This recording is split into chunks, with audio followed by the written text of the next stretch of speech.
দেখো নারকেলটাকে একটু তোমার নারকেল পুর দেওয়ার জন্য চিনি আর হালকা অল্প একটু গুড় দিয়েছিলাম, দিয়ে ছাইটা করে নিয়েছিলাম। তারপরে দেখো সুজি দিয়ে বানাবো পিঠেটা, খুব ভালো লাগে সুজি দিয়ে, খুব সফট হয় আর খেতে খুব ভালো লাগে। তাই জন্য দেখো জল গরম করে একটু লবণ দিয়ে দিয়েছিলাম, তারপর সুজিটার মধ্যে দিয়ে নেড়ে নিয়েছি।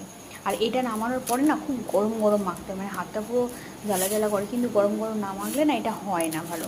তো সেই দেখো গরম গরম মাখার চেষ্টা করছিলাম, মেখে তারপর তোমার একটা ভিজে কিছু কাপড় দিয়ে ওটাকে ঢেকে রাখতে হয়, তাহলে ওটা ভালো সফট থাকে।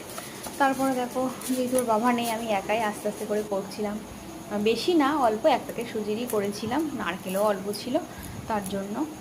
তো দেখো ঢেকে রেখে দিয়েছিলাম, দেওয়ার পরে একটু একটু করে একটা একটা করে কেটে কেটে আবার তোমার ওই পিঠেগুলো বানিয়ে নিচ্ছিলাম। তো যতটুকু যা পারি এরকমভাবে বানিয়েছিলাম, অনেক রকমভাবে। দিয়ে জল ফুটে গেছে, তখন ওর উপরে গামলা